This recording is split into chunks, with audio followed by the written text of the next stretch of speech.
Assalamualaikum warahmatullahi wabarakatuh. Apa kabar anak-anak hari ini? Semoga selalu sehat dan selalu dalam lindungan Allah. Bertemu lagi bersama Ustazah Eli dalam pembelajaran PPKN. Nah, sebelum kita lanjutkan pembelajarannya, kita berdoa terlebih dahulu yuk. Sikap berdoa. Tangannya diangkat, kepalanya ditundukkan. Doa sebelum belajar. Bismillahirrahmanirrahim. Rabbi zidni ilman warzuqni fahman. Amin. Alhamdulillah kita sudah berdoa hari ini. Nah, dalam pembelajaran PPKN hari ini, apa saja sih yang akan kita bahas? Sudah siap? Alhamdulillah, jika sudah siap, pastikan teman-teman fokus dalam menyimak video PPKN ini, supaya teman-teman bisa mengerti dan memahami apa isi materi PPKN hari ini.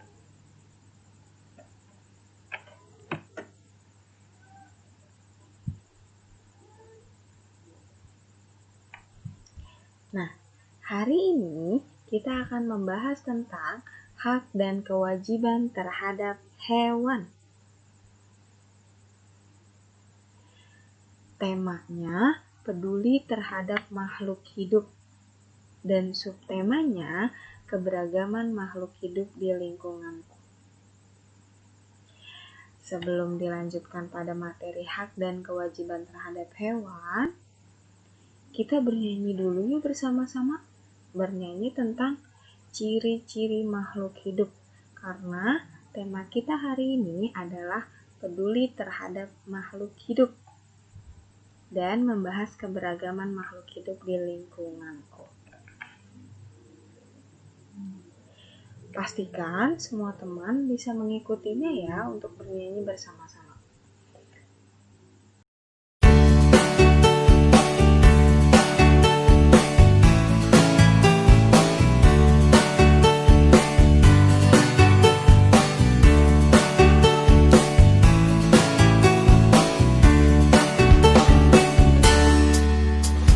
Allah Maha Pencipta, ku bersyukur padanya.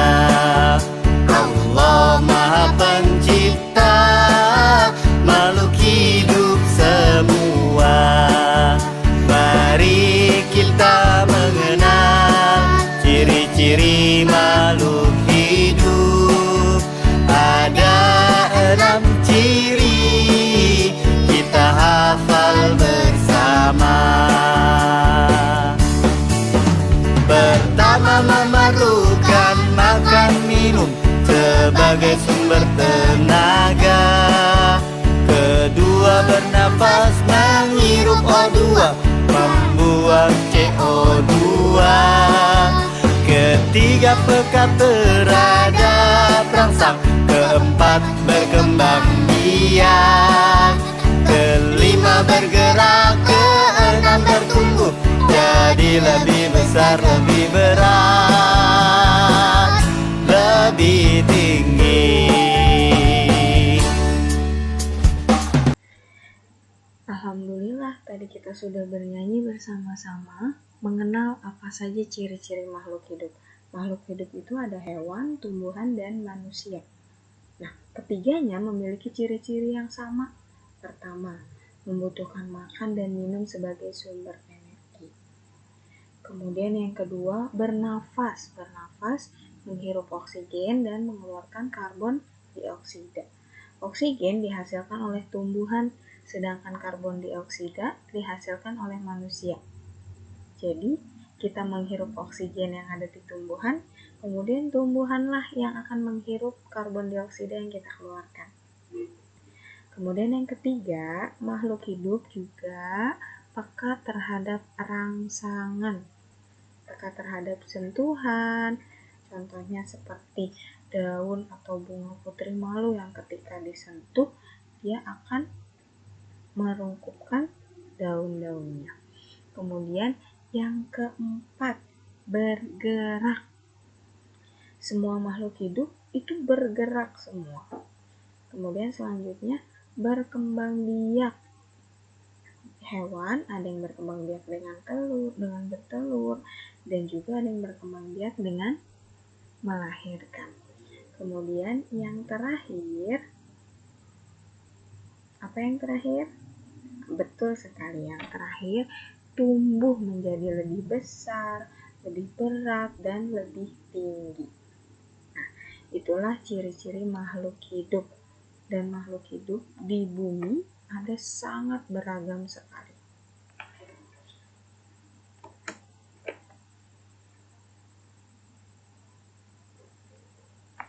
Nah, dalam Al-Quran surat Al-Baqarah ayat 164 Allah berfirman, sesungguhnya dalam penciptaan langit dan bumi, silih bergantinya malam dan siang, bahtera yang berlayar di laut membawa apa yang berguna bagi manusia, dan apa yang Allah turunkan dari langit berupa air, lalu dengan air itu dia hidupkan bumi sesudah mati, maksudnya kering. Dan dia sebarkan di bumi itu segala jenis hewan dan pengisaran air dan awan yang dikendalikan antara langit dan bumi. Sungguh terdapat tanda-tanda keesaan dan kebesaran Allah bagi kaum yang memikirkan. Nah, semua makhluk hidup, keberagaman makhluk hidup yang ada di bumi, semuanya dari Allah, diciptakan oleh Allah, diturunkan dari Allah. Nah, keberagaman makhluk hidup di lingkungan. Keberagaman. Apa yang dimaksud dengan keberagaman? Keberagaman adalah suatu kondisi yang bermacam-macam pada kehidupan. Bermacam-macam berarti ada berbagai jenis. Dari hewan ada berbagai jenis. Dari tumbuhan ada juga berbagai jenis. Dari manusia ada laki-laki, ada perempuan, ada jenis suku bangsa yang berbeda, bahasa yang berbeda. Semua makhluk hidup di lingkungan memiliki keberagaman. Kemudian yang kedua, lingkungan adalah kombinasi kondisi fisik antara lingkungan biotik dan abiotik. Jadi lingkungan, di dalam lingkungan itu bukan hanya biotik saja, tapi ada juga abiotik. Apa itu biotik dan abiotik? Nah, nanti kita akan bahas. Kemudian, makhluk hidup terdiri dari manusia, hewan, dan tumbuhan. Seperti yang kita ketahui bersama, makhluk hidup di bumi ada manusia, hewan, dan tumbuhan yang saling membutuhkan dan saling berhubungan. Contohnya tumbuhan dan manusia membutuhkan ketika manusia akan bernafas. Manusia dengan hewan. Hewan dibantu oleh manusia untuk diberi makan dan dirawatnya. Dan manusia bisa memanfaatkan dagingnya hewan atau bisa memanfaatkan hewan sebagai bahan makanan. Kemudian, hewan pada umumnya tergolong menjadi dua, yaitu vertebrata dan invertebrata. Sekarang kita akan bahas apa itu lingkungan biotik dan apa itu lingkungan abiotik. Lingkungan biotik adalah semua lingkungan yang terdiri dari komponen-komponen makhluk hidup, yaitu manusia, hewan, dan tumbuhan. Lingkungan abiotik adalah semua benda mati di permukaan bumi yang bermanfaat dalam kelangsungan hidup makhluk hidup seperti air, tanah, batu, dan sebagainya. Vertebrata adalah hewan yang memiliki tulang belakang, contoh seperti amfibi, hewan jenis amfibi seperti katak. Kemudian mamalia seperti sapi, kambing, kucing, dan sebagainya. Reptil, Pisces itu jenis hewan yang jenis ikan-ikanan. Aves adalah jenis burung, hewan yang jenis burung. Kemudian invertebrata adalah hewan yang tidak memiliki tulang belakang seperti serangga, gurita, ubur-ubur, bintang laut, dan masih banyak lagi. Selain klasifikasi hewan tersebut, terdapat juga berbagai jenis penggolongan hewan seperti berdasarkan jenis makanannya yang sudah kita bahas. Ada yang herbivora, karnivora, dan ada yang omnivora. Kemudian jenis tempat hidupnya, ada yang hidup di air, di darat. Kemudian penutup tubuhnya, cara geraknya, cara bernafasnya, serta berdasarkan cara hewan berkembang biak. Ada mamalia yang melahirkan, kemudian ada juga hewan yang bertelur seperti ayam. Nah, kita saatnya sudah masuk ke materi. Apa saja hak dan kewajiban kita terhadap hewan? Dan kenapa kita harus melakukan kewajiban kita terhadap hewan? Karena dalam kehidupan manusia tidak terlepas dari keberadaan hewan di lingkungan kita seperti nyamuk, semut, ayam, dan masih banyak lagi hewan yang sering dijumpai. Maka, sebagai manusia kita memiliki hak dan kewajiban yang harus dipenuhi untuk hewan di lingkungan kita. Jadi, kita tidak bisa menghindari dari hewan. Pasti kita menjumpai hewan. Nah, kita punya kewajiban juga atas hewan-hewan yang kita jumpai di lingkungan. Kenapa sih kita harus melakukan kewajiban itu? Nah, kita lihat. Nah, karena kita bisa mendapatkan hak dari hewan, yaitu sebagai sumber makanan. Dagingnya bisa kita makan. Dapat mengonsumsi telur hewan. Telur hewan bisa kita konsumsi seperti telur ayam. Kulit hewan bisa dimanfaatkan sebagai bahan pakaian, alat musik, ataupun tas. Kulit hewannya juga bisa kita manfaatkan. Kemudian memanfaatkan susu hewan seperti susu sapi. Kita bisa saja meminum susu sapi setiap hari. Kemudian kita juga bisa memanfaatkan kotoran hewan sebagai pupuk. Yang terakhir, hewan juga dapat dijadikan sebagai hewan peliharaan. Nah, inilah ada 6 hak yang bisa kita dapatkan dari hewan.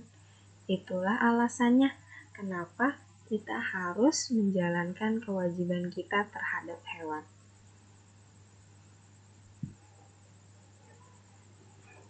Nah, sekarang kita lihat apa saja sih kewajiban kita terhadap hewan? Apa saja yang harus kita lakukan terhadap hewan? Nah, seperti yang kita tahu, kita bisa mendapatkan hak kita setelah kita melakukan kewajiban kita.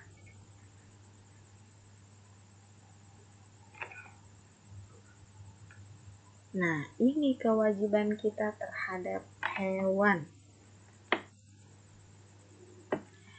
Pertama, memberi makan. Hewan juga butuh makanan seperti kita. Hewan butuh makanan dan juga butuh minuman seperti kita untuk sebagai sumber energi atau sumber tenaga. Jika memungkinkan, kita bisa memberikan mereka tempat tinggal. Jadi, jika memungkinkan, kita bisa memeliharanya dengan memberikan tempat tinggal. Kemudian, kita juga punya kewajiban untuk menjaganya. Menjaga hewan dari kepunahan, terutama hewan langka yang dilindungi di negara. Seperti orangutan, itu hewan langka yang dilindungi di negara. Dan masih banyak lagi hewan-hewan langka yang dilindungi di negara. Nah, kita juga punya kewajiban untuk menjaganya. Maksudnya menjaganya, tidak membunuh sembarangan, tidak memburu hewan-hewan langka secara sembarangan. Kemudian, menjaga kelestarian, maksudnya tidak sembarangan membunuh hewan langka untuk memanfaatkan kulitnya. Jadi, kita bisa memanfaatkan kulit hewan untuk sebagai bahan pakaian, tapi tidak sembarangan juga untuk memanfaatkan kulit tersebut. Ada izin atau ada prosedur yang harus dilakukan. supaya tetap bisa menjaga kelestarian hewan tersebut. Kemudian yang terakhir, memeliharanya. Jadi, jika hewan tersebut kita pelihara, maka kewajiban kita untuk membawanya ke dokter hewan untuk diperiksa secara rutin, paling minimal 6 bulan sekali. Nah, inilah kewajiban-kewajiban kita terhadap hewan. Intinya, ketika kita ingin mendapatkan hak kita terhadap hewan, kita ingin memanfaatkan hewan, kita ingin mendapatkan hasil dari hewan, nah, kita juga harus melakukan kewajiban kita terhadap hewan. Supaya hewan-hewan tidak punah dan hewan-hewan tidak langka atau tidak banyak yang mati. Semua hewan bisa terjaga. Dan tidak semua hewan bisa kita manfaatkan sebagai sumber makanan. Jadi, dalam memanfaatkan sumber makanan itu juga tetap ada aturannya.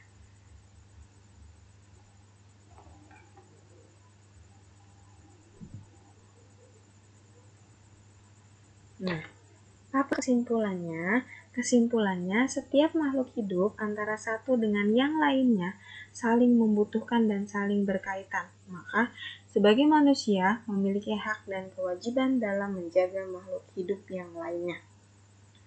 Kita punya kewajiban untuk saling menjaga antar makhluk hidup. Karena kita hidup di bumi itu tidak bisa menghindari yang namanya kita menjumpai hewan, kita menjumpai tumbuhan di lingkungan kita. Kemudian ibroh itu apa sih yang bisa kita dapat dari materi ini? Apa sih yang bisa kita ambil hikmahnya dari materi ini?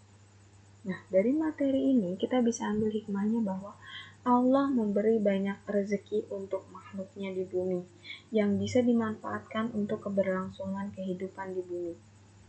Maka jadilah manusia yang selalu pandai bersyukur. Dari sini kita bisa mengerti apa itu arti bersyukur. Karena dari sini kita bisa tahu Allah banyak memberi rezeki kepada kita. Jadi kita wajib untuk mensyukuri semuanya.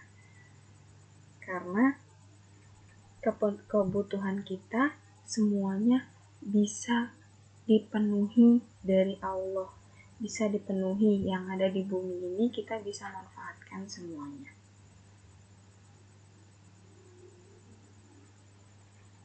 Nah, alhamdulillah pembelajaran hari ini sudah tuntas. Bu Eli harap teman-teman di rumah bisa mengulang kembali materinya tentang hak dan kewajiban terhadap hewan. Sebelum kita akhiri, Bu Eli akan menjelaskan apa proyeknya hari ini. Proyeknya, teman-teman hanya mengisi tabel, menjawab pertanyaan dari tabel yang ada pada lembar proyek. Nah, tabelnya teman-teman jika memungkinkan untuk di-print, teman-teman boleh di-print. Jika tidak, teman-teman boleh menulis dan membuat tabelnya di buku tulismu.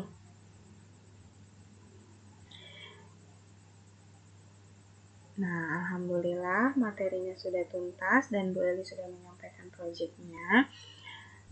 Selamat mengerjakan proyek. Semoga teman-teman bisa memahami dan mengerti apa isi dari materi tentang hak dan kewajiban terhadap hewan. Nah, kita akhiri pembelajaran hari ini dengan membaca hamdalah bersama-sama. Alhamdulillahirabbil alamin. Segala puji bagi Allah Tuhan semesta alam. Alhamdulillah, selamat mengerjakan proyek teman-teman.